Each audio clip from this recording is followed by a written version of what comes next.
नमस्कार साथियों, द्रोणाचार्य दीक्षा के एकेडमिक ऑनलाइन प्लेटफॉर्म पर आपका हार्दिक स्वागत एवं अभिनंदन। आज अपन जिस सब्जेक्ट की बात करेंगे वो है पॉलिटिकल साइंस और कक्षा 12 के लिए है। हमारा ये सब्जेक्ट एनसीईआरटी पर आधारित है।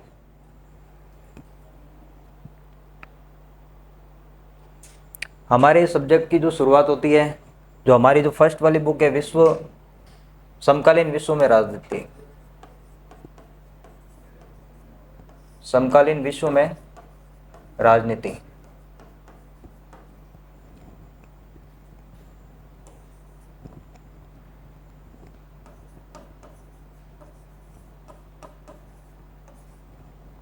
इसका जो पहला चैप्टर दे रखा है, शीत युद्ध का दौर। हालांकि ये हमारा जो पहला चैप्टर है वो हमारे सिलेबस से कटा हुआ है, लेकिन इस चैप्टर के पढ़ने का एक ही मकसद है कि भी आप इस चैप्टर को पढ़कर जो सेकंड वाला चैप्टर है आप उसको समझ सकते हो। तो इसलिए इसका जो बेस तैयार करने के लिए इस चैप्टर को पढ़ाया जाता है।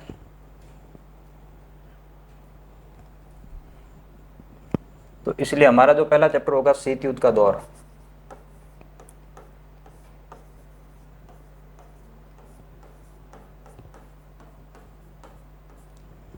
शीत युद्ध को पढ़ने से पहले हमारे लिए दो विश्व के अंदर जो महत्वपूर्ण युद्ध हुए उनके बारे में जानना हमारे लिए बहुत ज़रूरी है। तो उनके बारे में अपन पहले उसके बारे में जानकारी प्राप्त करते हैं। आपको पता है कि विश्व के अंदर जो प्रथम विश्व युद्ध हुआ है, जो एक निर्णायक युद्ध था, जो 1914 से 1918 के मध्य हुआ था। यह युद्ध दो गुटों के मध्य हुआ था। एक का नाम था मित्र राष्ट्र,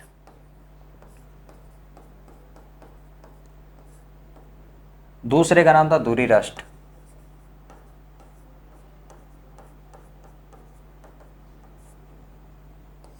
मित्र राष्ट्र में अमेरिका, सोवियत संघ, जिसको आज वर्तमान में अपन रूस के नाम से जानते हैं,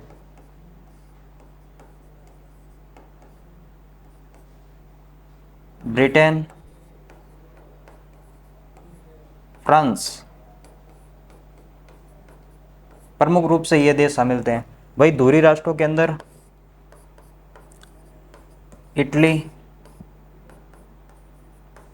जापान और जर्मनी, इन दो गुटों के मध्य ये युद्ध हुआ था। और बाद में जब इसके अंदर जो जीत हुई थी वो मित्र राष्ट्रों की हुई थी और ये युद्ध लगभग 4 वर्ष तक चला था। तो अपन को ये भी पता होना चाहिए युद्ध कितने वर्ष तक चला था, 4 वर्ष तक। क्योंकि एक बार बोर्ड एग्जाम में क्वेश्चन पूछा था, तो उन्होंने पूछा था कि भाई ये प्रथम विश्व युद्ध कितने साल तक चला था, तो हमें पता होना चाहिए 4 वर्ष तक चला था। और इस युद्ध के अंदर जो जीत हुई थी वो मित्र राष्ट्रों की जीत हुई थी। उसके बाद में हमारे जो विश्व के अंदर एक जो नया दूसरा एक बड़ा युद्ध देखने को मिलता है उसका नाम है सेकेंड वर्ल्ड वॉर। तो इसी के कुछ वर्षों बाद में एक जो बड़ा युद्ध देखने को मिला था, द्वितीय विश्व युद्ध, जो आपके 1939 से 1945 के मध्य हुआ था। ये लगभग 6 वर्ष तक चला था। तो आपको ये भी पता होना चाहिए कितने वर्ष तक चला था, 6 वर्ष तक। बात यहाँ पर भी वही है, इसमें भी मित्र राष्ट्र थे, इसमें भी दूरी राष्ट्र थे। गुट वही के वही थे जो पहले विश्व युद्ध के अंदर थे, वही इसके अंदर भी थे, मित्र राष्ट्र एवं दूरी राष्ट्र। इसके अंदर क्या हुआ था कि ये सेकेंड जो वर्ल्ड वॉर था उसमें पहली बार परमाणु हथियारों का प्रयोग किया था अमेरिका ने। अपन एक देश का नाम देखा था जापान, दूरी राष्ट्रों में एक देश का नाम था जापान, ये वाला जापान। तो जापान के उस समय एक दो बड़े शहर थे, एक का नाम था हिरोशिमा, दूसरे का नाम था नागासाकी। और मित्र राष्ट्रों में एक उस समय बड़ा देश था अमेरिका।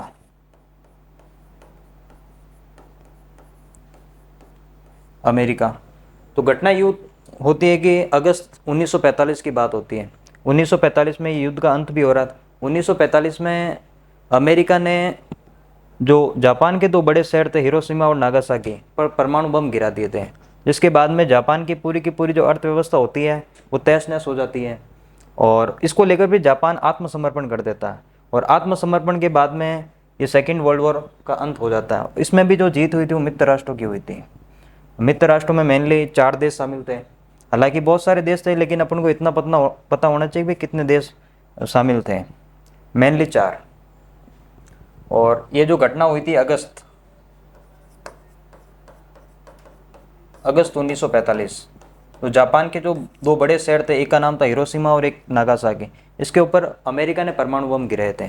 और जब परमाणु बम गिराए थे तो जापान की अर्थव्यवस्था पूरी की पूरी तहस नहस हो गई, और उसके बाद में जापान ने आत्मसमर्पण कर दिया था। और आत्मसमर्पण के साथ इस युद्ध का अंत होता है। और जो हमारे सिलेबस की शुरुआत होती है वो यहाँ से होती है। सेकेंड वर्ल्ड वॉर का जैसे ही अंत हुआ तो विश्व के अंदर एक नए युग की शुरुआत होती है, जिसको बोलते हैं शीत युद्ध, कोल्ड वॉर। अब हमारे लिए समझना यह है कि भाई आखिरकार शीत युद्ध होता क्या है, क्या इसके अंदर वास्तविक तौर पर किसी भी प्रकार का कोई युद्ध हुआ था, तो आखिरकार ये है क्या। शीत युद्ध का मतलब होता है दो विचारधाराओं के मध्य तनाव की स्थिति, लेकिन उनके मध्य किसी भी प्रकार का युद्ध का नहीं होना, क्या कहलाएगा, शीत युद्ध। तो इसमें जो हमारे लिए शब्द आ रहा है दो विचारधारा,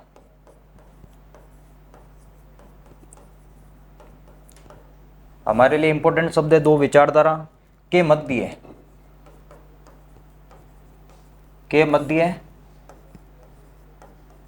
तनाव की स्थिति। दो विचारधाराओं के मध्य तनाव की स्थिति, लेकिन उनके मध्य किसी भी प्रकार का युद्ध का नहीं होना, शीत युद्ध कहलाता है। जो शीत युद्ध का जो समय काल था, जिसको बोल सकते अपन कालखंड,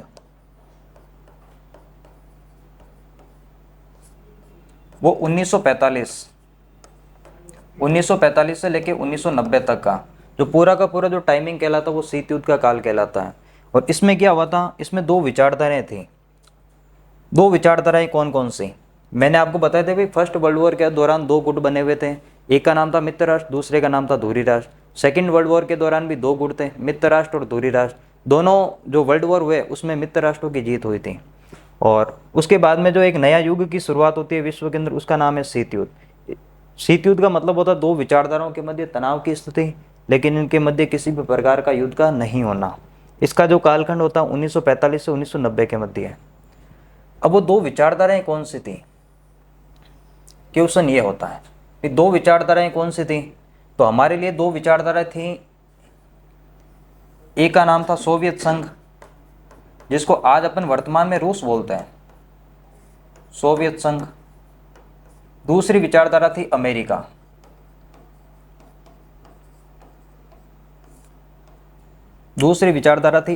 सोवियत संघ और अमेरिका, दो विचारधाराओं के मध्य तनाव की स्थिति। सेकेंड वर्ल्ड वॉर के जैसे ही खत्म होने के बाद में अमेरिका और सोवियत संघ के मध्य टकराहट उत्पन्न होती है, और दोनों के दोनों वर्ल्ड के अंदर इस बात को प्रूव करने के अंदर लगे हुए थे कि भाई दोनों में से कौन सा देश ताकतवर है। और इन्होंने अपनी एक विचारधारा बनाई थी। सोवियत संघ ने जो अपनी विचारधारा बनाई थी उसका नाम था साम्यवादी विचारधारा, साम्यवादी विचारधारा। और अमेरिका ने जो अपनी विचारधारा बनाई थी उसका नाम था पूंजीवादी विचारधारा।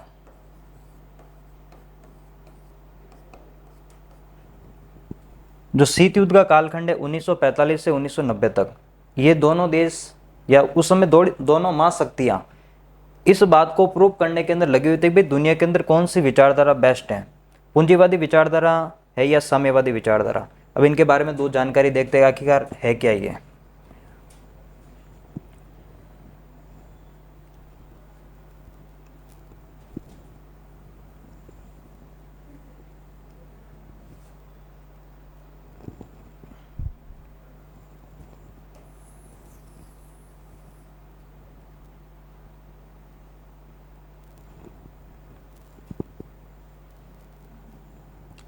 विचारधारा,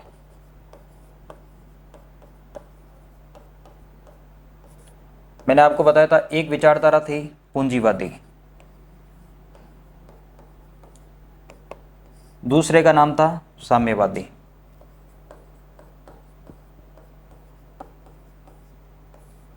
ये विचारधारा जिस देश ने अपनाई थी उसका नाम था अमेरिका। तो ये अमेरिका द्वारा अपनाई गई विचारधारा थी। जो दूसरी हमारे लिए विचारधारा थी साम्यवादी, वो सोवियत संघ ने अपनाई थी। और 1945 से लेके 1990 तक की जो लड़ाई है वो इन दो विचारधाराओं की लड़ाई है। लेकिन इसमें यह ध्यान रखना भी किसी भी प्रकार का युद्ध नहीं हुआ था, आरोप और प्रत्यारोप होते थे। इसीलिए तो इसका नाम दिया गया शीत युद्ध, कोल्ड वॉर। सोवियत संघ। आपको पता है कि पूंजीवादी विचारधारा क्या होती है? एक ऐसी विचारधाराएं या ऐसी बोल सकते हैं अर्थव्यवस्था होती है जिसमें संसाधनों पर सरकार का नियंत्रण ना होकर एक प्राइवेट सेक्टर का नियंत्रण होता है, और संसाधनों का जो वितरण होता है वो योग्यता के अनुसार होता है पूंजीवादी विचारधारा के अंदर।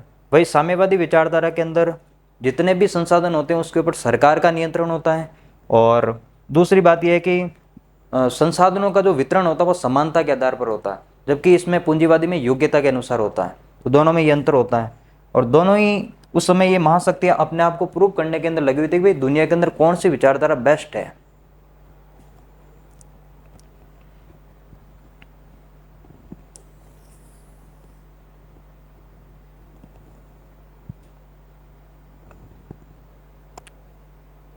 फिर देखो इसी दौरान एक बड़ी घटना होती है 1961 की, जिसको अपन बोलते हैं क्यूबा मिसाइल संकट।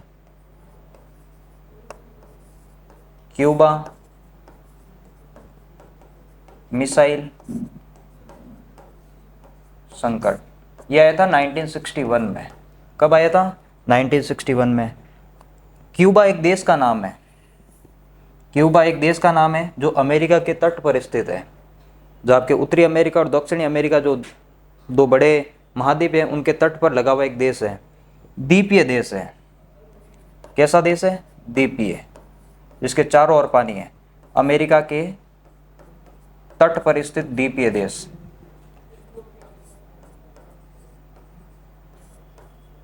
अमेरिका के तट पर स्थित द्वीपीय देश, छोटा सा देश है।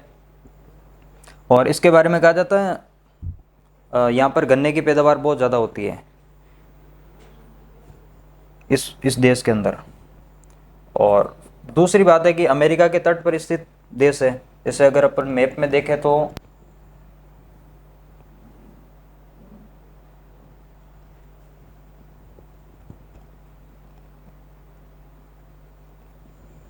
ये जो आपको रेड कलर के अंदर दिखाई दे रहा है,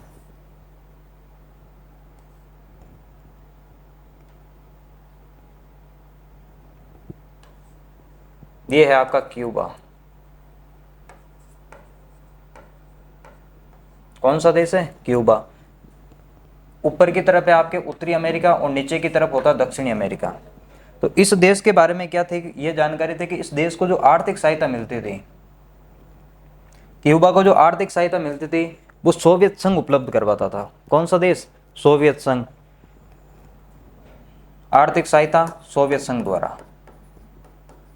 आर्थिक सहायता, एक छोटा सा देश है क्यूबा, उसको जो आर्थिक सहायता देने का काम जो कर रहे थे उस समय सोवियत संघ वाले कर रहे थे। सोवियत संघ। तो इसके बाद में क्या हुआ कि भाई अमेरिका इस बात से नाराज रहता था कि भाई हमारे पास में एक छोटा सा देश है जिसको आर्थिक सहायता सोवियत संघ करता है, लेकिन आज इसको ये आर्थिक सहायता कर रहा है, कल को इसके ऊपर अधिकार भी तो किया जा सकता है। तो इस बात से अमेरिका हमेशा से नाराज रहता था। तो 1961 की घटना है ये सारी की सारी। इसी दौरान 1962 में क्या होता है कि क्यूबा के ऊपर मिसाइलें तैनात करवा देते हैं।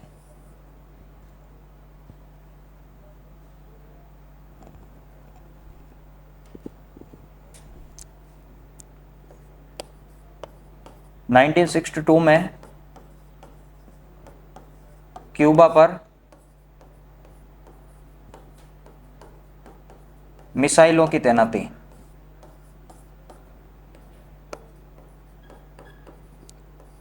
मिसाइलों की तैनाती करवा देते हैं। कौन करवाते हैं? सोवियत संघ। और सोवियत संघ के उस समय जो बड़े नेता थे उसका नाम था निकिता खुश्वचेव। सोवियत संघ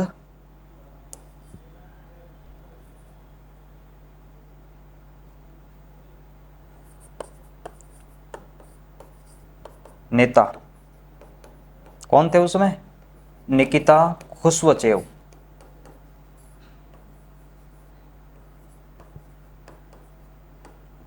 उन्होंने क्या किया? सोवियत संघ के ऊपर मिसाइलें तैनात करवा दी। फिर इस घटना को अमेरिका के बारे इस घटना की जानकारी अमेरिका को लगी थी। फिर अमेरिका भी आनन फानन के अंदर अपने जंगी जहाज़ों के साथ में युद्ध के लिए आता है। तो देखो मैप के अकॉर्डिंग मैं बताता हूँ आपको।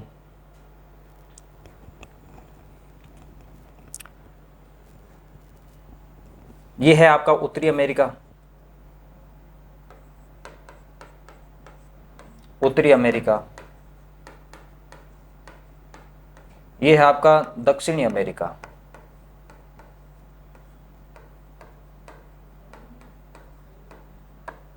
और सोवियत संघ कहाँ पड़ा है? ये भारत के ऊपर, चीन से भी ऊपर वाला जो एरिया है इसके ऊपर, ये जो जो हमारा इंडिया दे रखा है इसके ऊपर एक तो चाइना आता है, चाइना से भी थोड़ा ऊपर है आपका सोवियत संघ।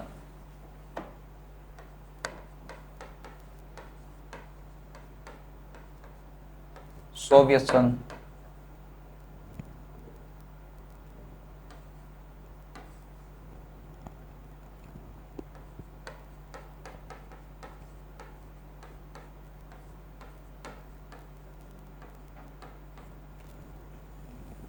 क्यूबा यहां पर है।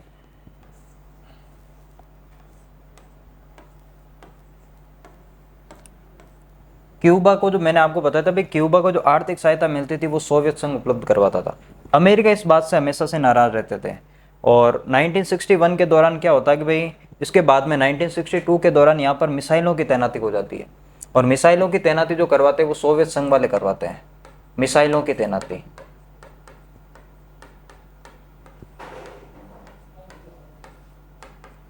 और उस समय जो सोवियत संघ के जो नेता थे इनका भी नाम पूछा जाता भाई 1961 के दौरान सोवियत संघ के नेता कौन थे, तो हमें पता होना चाहिए उस समय जो नेता थे उसका नाम था निकिता खुश्वचेव।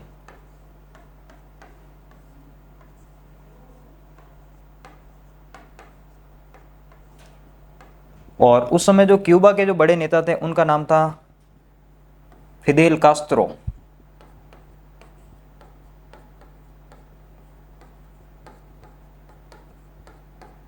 और उस समय जो अमेरिका के जो तत्कालीन जो राष्ट्रपति थे उनका नाम था जॉन कैनेडी।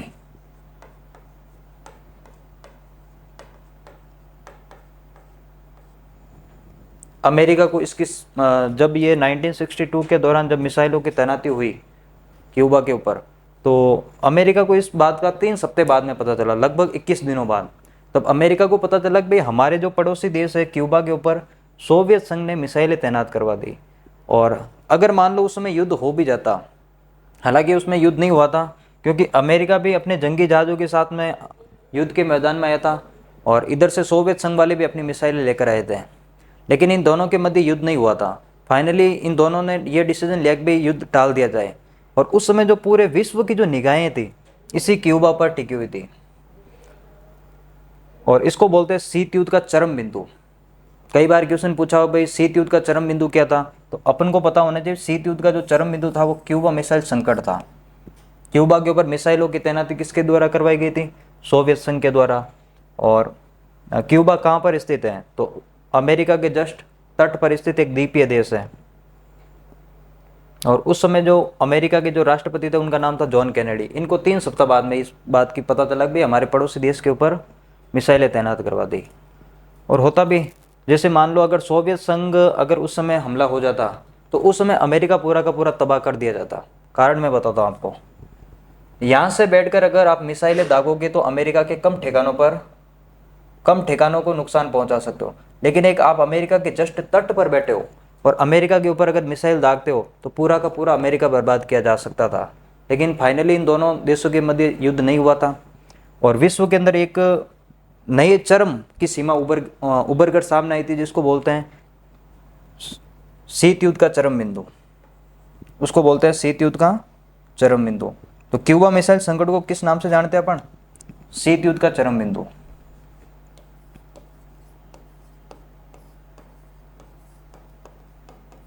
क्यूबा मिसाइल संकट कब आया था? 1961 में।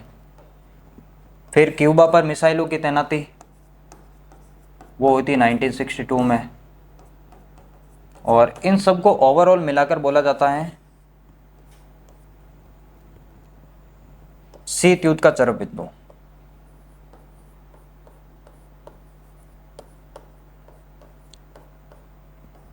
चरम बिंदु। तो आपसे ये भी क्वेश्चन किया जा सकता है भाई शीत युद्ध का चरम बिंदु क्या था, तो हमें पता होना चाहिए भाई जो क्यूबा मिसाइल संकट था 1961 का, वो अपने आप में शीत युद्ध का भी क्या है, चरम बिंदु है।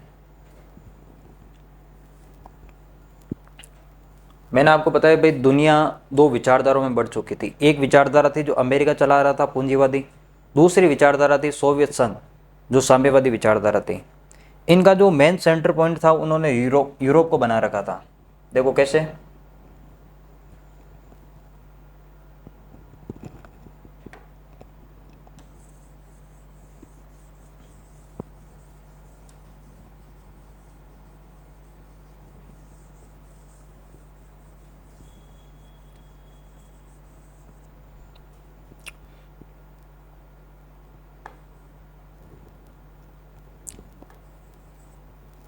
ये आपके मैंने आपको बताया भाई ये आपका सोवियत संघ है। आज भी रूस देखो दुनिया का सबसे बड़ा देश है, तो समझो उस समय कितना बड़ा होगा। 91 में इससे 15 देश अलग हुए थे, तो उस समय ये अपना दुनिया का सबसे बड़ा पार्ट माना जाता था। ये है आपका यूरोप महाद्वीप।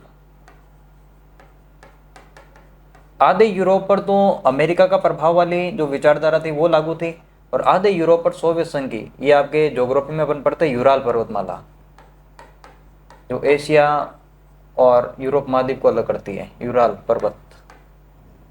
यूराल पर्वतमाला।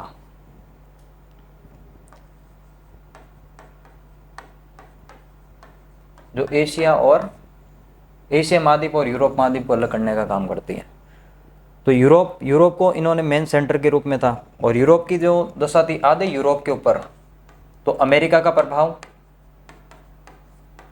और आधे जो यूरोप था यानी जो पश्चिमी यूरोप था उसके ऊपर अमेरिका का प्रभाव था, और जो पूर्वी जो यूरोप था उसके ऊपर सोवियत संघ का प्रभाव था, विचारधाराओं का प्रभाव था। और विचारधाराओं के मैंने आपको बताया था भाई अधिकार संसाधनों पर जहाँ सरकार का नियंत्रण होता है वो होती है साम्यवादी अर्थव्यवस्थाएं, और जहाँ पूंजीवादी यानी जहाँ संसाधन सारे के सारे जो इकोनॉमिकल सेक्टर है उनके ऊपर सरकार का अधिकार ना होते होकर किसी एक प्राइवेट सेक्टर के अधिकार होते हैं, वो वाला जो देश होता है वो पूंजीवादी देश होता है।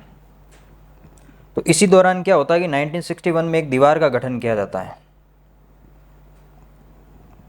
जिसको बोलते हैं अपन बर्लिन की दीवार।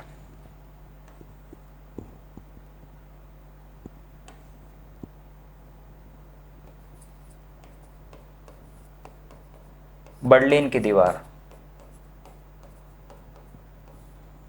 पहली बात, बर्लिन है कहाँ पर, तो बर्लिन है यूरोप महाद्वीप में। कौन सा महाद्वीप, यूरोप महाद्वीप। फिर दूसरा जो बर्लिन है वो जर्मनी का एक शहर है। कहाँ का शहर है, जर्मनी का। तो अपन को पता होना चाहिए बर्लिन कहाँ पर है, तो जर्मनी। तो यहाँ पर क्या हुआ था कि भाई जो मैंने आपको बताया था इनका जो मेन सेंटर पॉइंट था वो था यूरोप महाद्वीप। यूरोप महाद्वीप के आधे भाग पर पूंजीवादी अर्थव्यवस्था और आधे भाग पर साम्यवादी अर्थव्यवस्था। देखो कैसे, ये अपन मान के चल रहे हैं यूरोप महाद्वीप है, इसके आधे भाग पर तो है आपकी, आधे वाले भाग पर तो है अमेरिका का प्रभाव, और आधे वाले भाग पर है अपन का सोवियत संघ का प्रभाव। जो इसका जो पश्चिमी भाग था, पश्चिमी भाग यूरोप महाद्वीप का जो पश्चिमी भाग था, यूरोप महाद्वीप में एक देश है जर्मनी, जर्मनी के अंदर शहर का नाम है बर्लिन। वहाँ पर एक दीवार का गठन किया था 1961 में। कब किया था, 1961 में। तो इसके आधे भाग पर तो किसका अधिकार है, अमेरिका का, यानी पूंजीवादी विचारधारा है, और आधा जो पूर्वी भाग है, पूर्वी भाग, उसके ऊपर जो अधिकार है वो है सोवियत संघ का।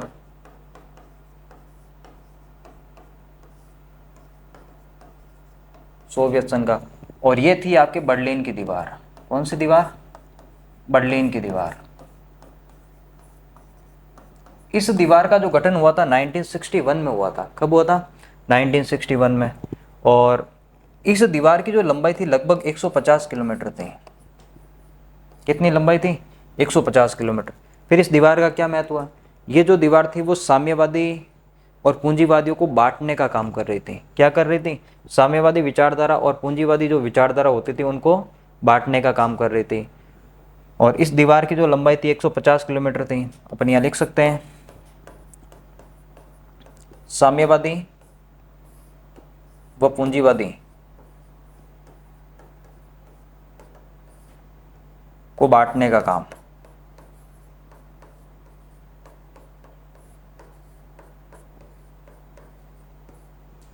बांटने का काम कर रही थी। और इसको कहा जाता है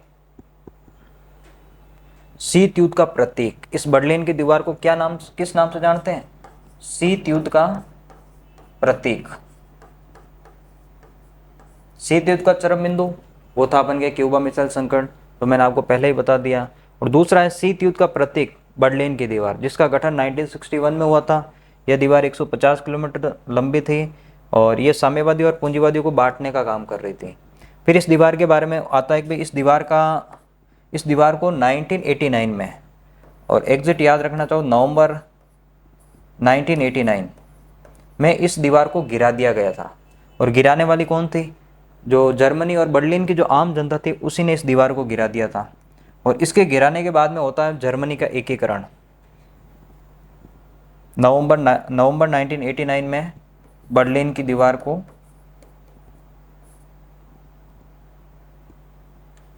गिराना। और इसके अगले ही साल यानी 89 के बाद में आता 90। तो 1990 में हुआ था जर्मनी का एकीकरण। एकीकरण क्या होता है? जो किसी भी जो लैंड पार्ट होते हैं, छोटे छोटे टुकड़े, उनको जोड़ना, एकीकरण। जर्मनी का एकीकरण। ये भी आपके क्वेश्चन पूछा हुआ, जर्मनी का एकीकरण कब हुआ था? तो अपन को पता होना चाहिए 1990 में। दूसरा ये जो बर्लिन की दीवार है इसके ऊपर टिप्पणी पूछी हुई है, तो बर्लिन की दीवार आखिरकार थी क्या, तो हमें पता होना चाहिए इसके बारे में। फिर इसके आगे की जानकारी देखो।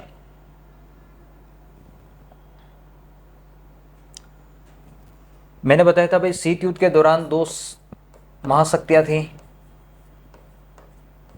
एक का नाम था पूंजीवादी, जिसका मेन लीडर अमेरिका था। दूसरा था साम्यवादी, जिसका मेन लीडर था आपके सोवियत संघ।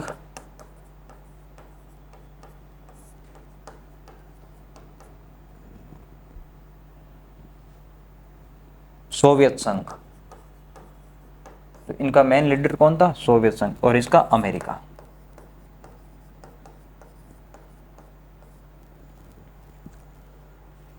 इन्होंने फिर बाद में क्या किया था कि जैसे ही ये विचारधारा तो चली रही थी, कालखंड था ना, मैंने आपको बताया 1945 से 1990 तक, जो पूरा का पूरा जो कालखंड कहलाता वो शीत युद्ध का काल कहलाता है। तो इस दौरान क्या हुआ था, इन्होंने अपने सैन्य गुट बनाए थे। क्या बनाए थे? सैन्य गुट। सैन्य गुट होते क्या है? देखो पहले समझो सैन्य गुट। सैन्य गुट होते हैं जो किसी भी देश को सामूहिक सुरक्षा उपलब्ध करवाते हैं। क्या उपलब्ध करवाते हैं? सामूहिक सुरक्षा।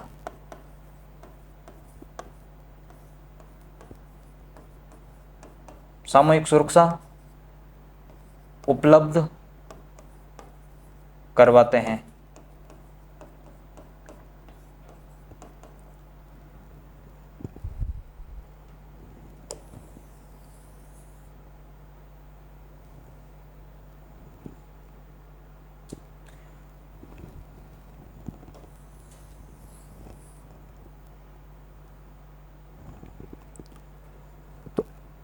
तो इस दौरान क्या होता है, इन महाशक्तियों ने दो अपने अपने गुट बना दिए। गुट बनाने के बाद में इन्होंने बनाए अपने सैन्य गुट। सैन्य गुट का मैंने आपको बता दी भाई, जो सामूहिक सुरक्षा उपलब्ध करवाने का जो काम करते थे। पूंजीवादी देशों ने सबसे पहले अपना एक सैन्य गुट बनाया था, जिसका नाम रखा था इन्होंने नाटो। क्या नाम रखा था? नाटो। अब नाटो का मतलब क्या होता है? इसका मतलब होता है उत्तरी अटलांटिक संधि संगठन। पूरा नाम था इसका उत्तरी अटलांटिक संधि संगठन। तो आपको ये भी पता होना चाहिए भाई इसका पूरा नाम क्या है, इसका क्वेश्चन बना हुआ है, उत्तरी अटलांटिक संधि संगठन। और इसका जो गठन हुआ था,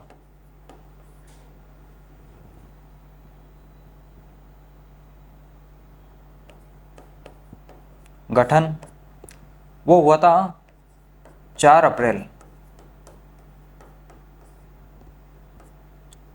1949 को।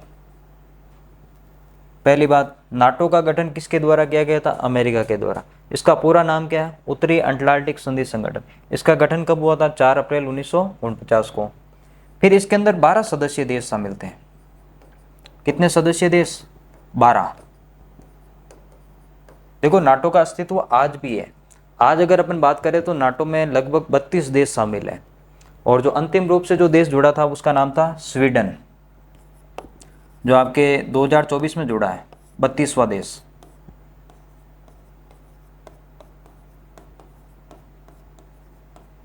नाटो में। लेकिन हमारी जो एनसीईआरटी की जो किताब है उसमें अभी तक ये चीज़ें अपडेट नहीं हुई है। अभी वहाँ जो सदस्य देशों की जो संख्या दे रखी है वो अभी भी 12 है, जबकि आज वर्तमान में इसमें सदस्य देशों की संख्या कितनी है? 32। अब इसका मेन कार्य क्या था? मैंने आपको बताया था भाई इसका जो मेन एक काम आता था सामूहिक सुरक्षा उपलब्ध करवाना। फिर इसके अंदर देखो 12 देश शामिल हैं। तो इनका मेन कार्य था कि भाई आपके जो यूरोप, जो अपन ने यूरोप 2 भागों में बांट रखा था। एक यूरोप था पूरी यूरोप जहाँ पर सोवियत संघ का अधिकार था, और दूसरा जो यूरोप था उसके ऊपर अमेरिका का प्रभाव था। तो उस दौरान क्या हो रहा था कि इस यूरोप, कोई भी देखो महाशक्ति होती है तो अपना विस्तार, अपनी जो विचारधारा उसका विस्तार करना चाहती है। मैंने ये बना दिया जी, आप बना दे बर्लिन की दीवार, बर्लिन की दीवार। इस नाटो का क्या काम था? जो पूर्वी यूरोप था, जहाँ पूर्वी यूरोप पर कौन सी विचारधारा थी? साम्यवादी विचारधारा। तो जो पूर्वी यूरोप का विस्तार, पूर्वी यूरोप का जो विस्तार पश्चिम के अंदर हो रहा था, किस तरफ हो रहा था? पश्चिम के अंदर हो रहा था, उसको रोकना। नाटो का पहला काम क्या था? पूर्वी यूरोप का विस्तार पश्चिम के अंदर होने से रोकना। दूसरा काम क्या था? मान लो कोई भी, इसके अंदर देखो 12 सदस्य देश हैं, इसके सदस्य देशों पर कोई भी बाहरी सदस्य जो इसका मेंबर नहीं है कोई हमला करता था, तो उसका जो हमले का जो जवाब होता था, ये सारे के सारे 12 जितने भी सदस्य देश होते थे वो सब मिलकर उस हमले का जवाब देते थे। तो इसकी ये 2 विशेषताएं इंपॉर्टेंट है। पहला, पूर्वी जर्मनी या पूर्वी यूरोप का जो विस्तार पश्चिम के अंदर हो रहा है उसको रोकना। दूसरा है कि भाई जो इसमें सदस्य देश शामिल थे उनको सामूहिक सुरक्षा उपलब्ध करवाना। फिर देखो दूसरा जो अपन के पास गुट था उसका नाम था, जब नाटो की स्थापना हुई तो वार्सा पैक्ट, उसके बाद में एक नया संगठन बना था वार्सा पैक्ट, और वो बनाया था आपके साम्यवादी गुट ने, साम्यवादी विचारधारा। तो जब नाटो की स्थापना हुई तो उसके कुछ वर्षों बाद साम्यवादी जो विचारधारा के जो लोग थे उन्होंने कहा भाई हमें भी इस प्रकार का एक गुट बनाना चाहिए। तो इन्होंने भी अपना एक सैन्य गुट बनाया था, और जिसका नाम रखा था इन्होंने वार्सा पैक्ट। और इसकी स्थापना जो हुई थी 1955 के अंदर हुई थी, ये ध्यान रखना। वार्सा पैक्ट की स्थापना 1955, नाटो की स्थापना 1949। और इनके कोई काम नहीं है, बस ध्यान रखना एक भी सैन्य गुट है जिसकी स्थापना 1955 में हुई थी।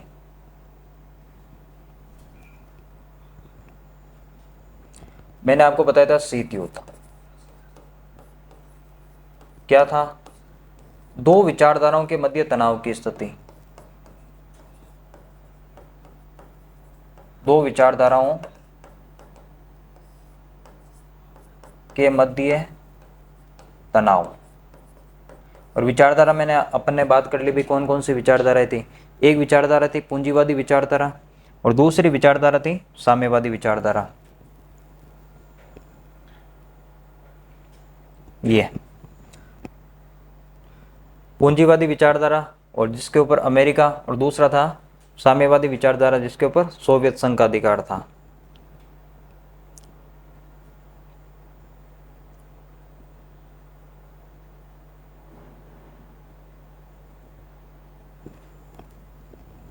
और हमने ये भी बात कर ली थी कि भाई इन्होंने क्या बनाए थे, सैन्य गुट बनाए थे।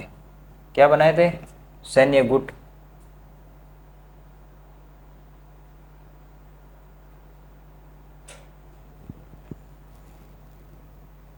जिसमें से एक का नाम था नाटो और दूसरे का नाम था वार्सा पैक्ट।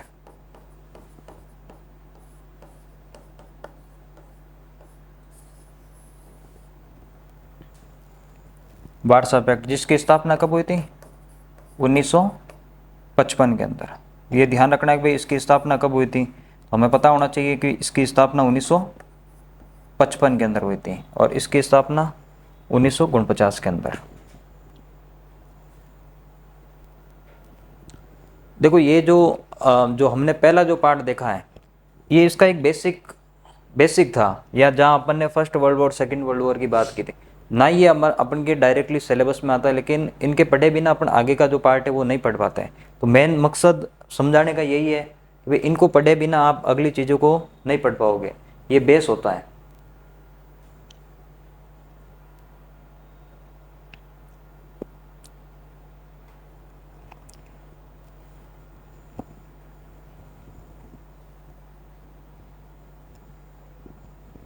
ये देखो ये है आपका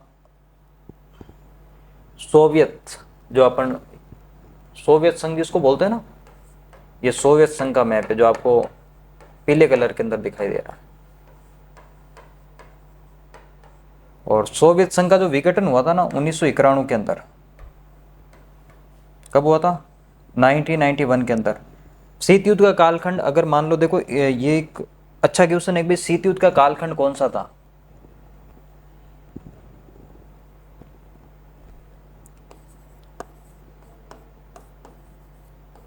शीत युद्ध तो आपको पता है भाई, मैंने बताया था 1945 से 1990। लेकिन मान लो एग्जाम के अंदर आएगी भी शीत युद्ध का कालखंड कौन सा था, तो हमें ये ध्यान रखना 1945 से 90। और वहां पर ऑप्शन जो होता है वो 91 भी होता है। तो 91 के अंदर तो शीत युद्ध समाप्त हो गया था। कारण ये था कि सोवियत संघ का विघटन हो गया था। क्या हुआ था, सोवियत संघ का विघटन 91 के अंदर। सोवियत संघ जो एक बड़ी महाशक्ति थी वो 1991 के अंदर समाप्त हो जाती है। और सोवियत संघ का जो विघटन हुआ था उससे 15 नए देश बने थे, 15 नए देश।